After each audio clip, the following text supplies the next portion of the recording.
देवी दुर्गा कवच का पाठ नवरात्रि में देता है चमत्कारी लाभ। जय माता दी। दुर्गा कवच केवल एक पाठ ही नहीं बल्कि एक अलौकिक सुरक्षा कवच है। जय शक्ति, विजय, भक्ति और आत्मविश्वास प्रदान करता है। नवरात्रि के दिनों में इसका पाठ विशेष फलदायी होता है और माँ दुर्गा की कृपा भी शीघ्र प्राप्त होती है। जो साधक नियमित रूप से श्रद्धा और भक्ति के साथ नियमित श्री दुर्गा कवच का पाठ पढ़ते अथवा सुनते हैं, उनके जीवन में कोई संकट टिक नहीं पाता और वह हर क्षेत्र में उन्नति करते हैं। अगर किसी व्यक्ति की कुंडली में शनि, राहु, केतु या अन्य ग्रहों का अशुभ प्रभाव हो तो दुर्गा कवच का नियमित पाठ करने से इन सभी दोषों का निवारण हो सकता है। यह विशेष रूप से मंगल दोष और काल सर्प योग को शांत करने के लिए भी प्रभावी माना जाता है। अगर कोई अपने परिवार और घर की सुरक्षा चाहता है तो उसे प्रतिदिन श्री दुर्गा कवच का पाठ करना चाहिए। यह न केवल घर की नकारात्मक ऊर्जा को समाप्त करता है बल्कि परिवार में प्रेम, समृद्धि और सुख शांति भी बनाए रखता है। आइए पूर्ण श्रद्धा और विश्वास के साथ श्री दुर्गा कवच का पाठ प्रारंभ करें और माँ की कृपा प्राप्त करें। सभी मिलकर प्रेम से बोलिए, शेरा वाली माता की जय। इस पाठ से शरीर के सभी अंगों की रक्षा होती है। यह पाठ महामारी से बचाव की शक्ति देता है। यह पाठ संपूर्ण आरोग्य का शुभ वरदान देता है और यह कवच पाठ अत्यंत गोपनीय पाठ है, इसीलिए इसे पूरी पवित्रता से किया जाना चाहिए।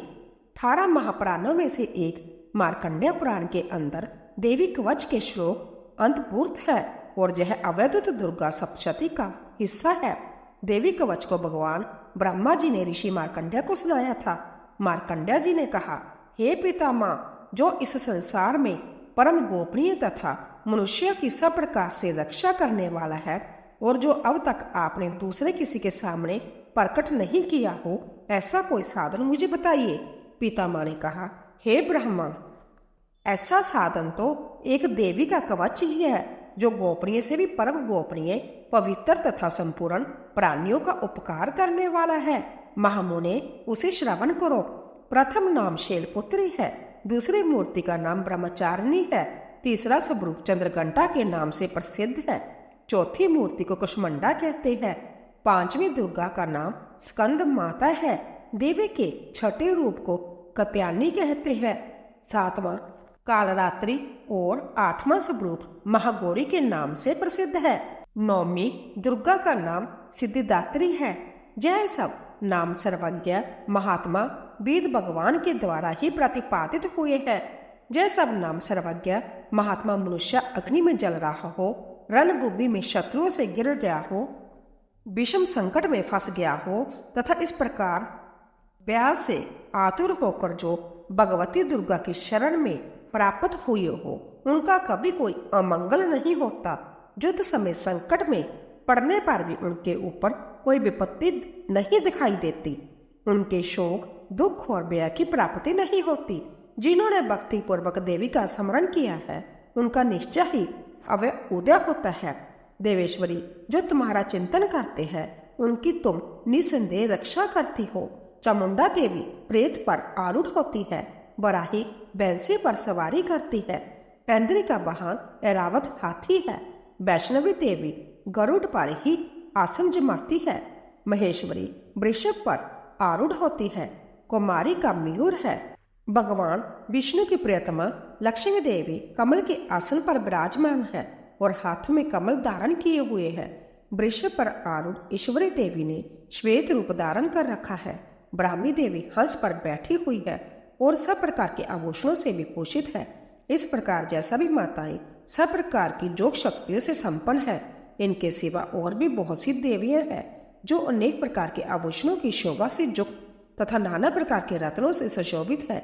जय संपूर्ण देवियां क्रोध में भरी हुई है और भक्तों की रक्षा के लिए रथ पर बैठी दिखाई देती है।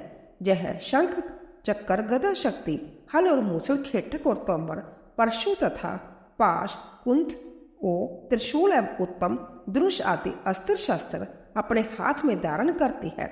दैत्यों के शरीर का नाश करना, भक्तों को अभय दान देना और देवताओं का कल्याण करना, यही उनके शास्त्र धारण का उद्देश्य है।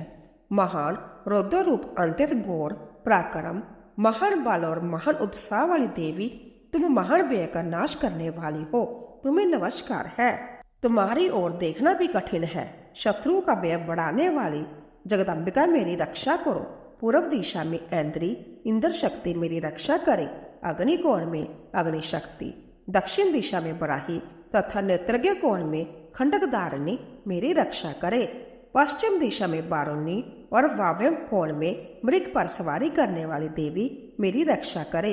उत्तर दिशा में कुमारी और ईशान कोण में शूलधारिणी देवी रक्षा करे। ब्राह्मणी, तुम ऊपर की ओर से मेरी रक्षा करो और वैष्णवी देवी नीचे की ओर से मेरी रक्षा करे। वाम भाग में अजिता और दक्षिण भाग में अपराजिता रक्षा करे। अदौतनी शिखा की रक्षा करे। उमा मेरे मस्तक पर विराजमान होकर रक्षा करे। ललाट में मालाधारी रक्षा करे और जससेवनी देवी मेरी बाहों का संरक्षण करे। बाहों के मध्य भाग में त्रिनेत्रा और नथनों की जमघंटा देवी रक्षा करे।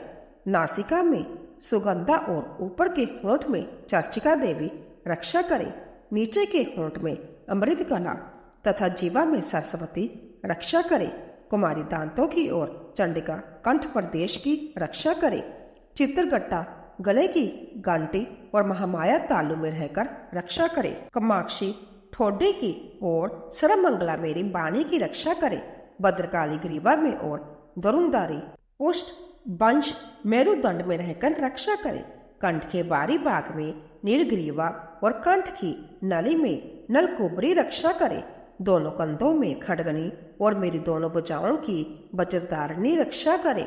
दोनों हाथों में दंडनी और उंगलियों में अंबिका रक्षा करे। शूलेश्वरी नखों की रक्षा करे। कुलेश्वरी कुक्षी पेट में रहकर रक्षा करे। महादेवी दोनों सतनों की और शोक विनाशिनी देवी मन की रक्षा करे। ललिता देवी हृदय में और शूलधारिणी उदर में रहकर रक्षा करे। नाभि में कामनी और ग्रह भाग की ग्रमेश्वरी रक्षा करे। पूतना और कामिका लिंग की और महिषा वाहिनी गुदा की रक्षा करे। भगवती कटी भाग में और विंध्यवासिनी घुटनों की रक्षा करे। संपूर्ण कामनाओं को देने वाली महाबला देवी दोनों पिंडलियों की रक्षा करे। नारसिंही दोनों गुठलियों की और तेजसी देवी दोनों चरणों के पृष्ठभाग की रक्षा करे। श्री देवी में पैरों की उंगलियों में और तलवासिनी पैरों के तलुओं में रहकर रक्षा करे। अपने दाढ़ों के कारण भयंकर दिखाई देने वाली दृष्टा कराली देवी नखों की और उदर्भ केशनी देवी केशों की रक्षा करे। रोमावालियों के छिद्रों में कोवेरी और त्वचा की बागेश्वरी देवी रक्षा करे। पार्वती देवी रक्त मज्जा वसा मांस हड्डी और मेद की रक्षा करे। आंतों की कालरात्रि और पित्त की मुक्तेश्वरी रक्षा करे।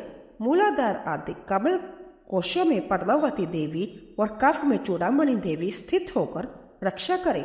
नख के तेज की ज्वालामुखी रक्षा करे। जिसका किसी भी अस्त्र से वेदन नहीं हो सकता, वह अवेदा देवी शरीर की समस्त संधियों में रहकर रक्षा करे। ब्राह्मणी आप मेरे वीर्या की रक्षा करे। क्षत्रेश्वरी छाया की तथा धर्मधारिणी देवी मेरे अहंकार मन और बुद्धि की रक्षा करे। हाथ में वज्र धारण करने वाली वज्रहस्ता देवी मेरे प्राण अपान व्यान उदान और समान बाजू की रक्षा करे। कल्याण से शोभित होने वाली भगवती कल्याण शोभना मेरे प्राण की रक्षा करे। रस रूप गंध शब्द और स्पर्श इन विषयों का अनुभव करते समय जोगनी देवी रक्षा करके तथा सतगुण रजोगुण और तमोगुण की रक्षा सदा नारायणी देवी करे। बराही आजू की रक्षा करे। वैष्णवी धर्म की रक्षा करे तथा चक्रनी चक्र धारण करने वाली देवी जश कीर्ति लक्ष्मी धन तथा विद्या की रक्षा करे। इंद्राणी आप मेरे गोत्र की रक्षा करे। चंडिके तुम मेरे पशुओं की रक्षा करो। महालक्ष्मी पुत्रों की रक्षा करे और भैरवी पत्नी की रक्षा करे। मेरे पथ की सुपथा तथा मार्ग की क्षेमकरी रक्षा करे। राजा के दरबार में महालक्ष्मी रक्षा करे तथा सब और व्याप्त रहने वाली विजय देवी संपूर्ण भयों से मेरी रक्षा करे। देवी जो स्थान कवच में नहीं कहा गया है रक्षा से रहित है, वह सब तुम्हारे द्वारा सुरक्षित हो, क्योंकि तुम विजयशालिनी और पापनाशिनी हो। यदि अपने शरीर का भला चाहे तो मनुष्य बिना कवच के कहीं एक पग भी न जाए, कवच का पाठ करके ही यात्रा करे। कवच के द्वारा सब ओर से सुरक्षित मनुष्य जहाँ जहाँ भी जाता है वहाँ वहाँ उसे धन लाभ होता है तथा संपूर्ण कामनाओं की सिद्धि करने वाली विजय की प्राप्ति होती है। वह जिस जिस अविष्ट वस्तु का चिंतन करता है उसको निश्चय ही प्राप्त कर लेता है। वह पुरुष इस पृथ्वी पर तुलना रहित महान ऐश्वर्य का भागी होता है। कवच से सुरक्षित मनुष्य निर्भय हो जाता है, युद्ध में उसकी पराजय नहीं होती तथा वह तीनों लोकों में पूजनीय होता है। देवी का जय कवच देवताओं के लिए भी दुर्लभ है। जो प्रतिदिन नियम पूर्वक तीनों संध्याओं के समय श्रद्धा के साथ इसका पाठ करता है उसे देवी कला प्राप्त होती है तथा वह तीनों लोकों में कहीं भी पराजित नहीं होता। इतना ही नहीं, वह अपमृत्यु रहित हो 100 से भी अधिक वर्षों तक जीवित रहता है।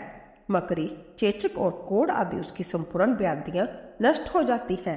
कनेर, बांग, अफीम, दतूरे आदि का स्थाम्बर, विष, सांप और बिच्छू आदि के काटने से चढ़ा हुआ जंगम विष तथा हिफेन और तेल के संजोग आदि से बनने वाला कृत्रिम विष, यह सभी प्रकार के विष दूर हो जाते हैं, उनका कोई असर नहीं होता। इस पृथ्वी पर मारण मोहन आदि जितने अविचारिक प्रयोग होते हैं तथा इस प्रकार के मंत्र जंत्र होते हैं वह सब इस कवच को हृदय में धारण कर लेने पर उस मनुष्य को देखते ही नष्ट हो जाते हैं। यह ही नहीं, पृथ्वी पर विचरने वाले ग्राम देवता, आकाशचारी देव, विशेष जल के संबंध से प्रकट होने वाले गण, उपदेश मात्र से सिद्ध होने वाले निम्न कोटि के देवता, अपने जन्म के साथ प्रकट होने वाले देवता, कुल देवता, माला, कंठमाला आदि, डाकनी, शाकनी, अंतरिक्ष में विचरण करने वाली अत्यंत बलवती भयानक डाकनिया, ग्रह, भूत, पिशाच, यक्ष, गंधर्व, राक्षस, ब्रह्मा राक्षस, बेताल, कुष्मांड और भैरव आदि अनिष्टकारक देवता भी हृदय में कवच धारण किए रहने पर उस मनुष्य को देखते ही भाग जाते हैं। कवचधारी पुरुष को राजा से समान वृद्धि प्राप्ति होती है। यह कवच मनुष्य के तेज की वृद्धि करने वाला और उत्तम है। कवच का पाठ करने वाला पुरुष अभी अपनी कीर्ति से विभूषित भूतल पर अपने सुजस से साथ साथ वृद्धि को प्राप्त होता है। जो पहले कवच का पाठ करके उसके बाद सप्तशती चंडी का पाठ करता है उसकी जब तक वन, पर्वत और कानून सहित यह पृथ्वी टिकी रहती है तब तक जहाँ पुत्र पौत्र आदि संतान परंपरा बनी रहती है, देह का अंत होने पर वह पुरुष भगवती महामाया के प्रसाद से नित्य परम पद को प्राप्त होता है, जो देवताओं के लिए भी दुर्लभ है। वह सुंदर दिव्य रूप धारण करता और कल्याण शिव के साथ आनंद का भागी होता है। इति देव्यम कवचम सुपूर्ण। जय माता दी।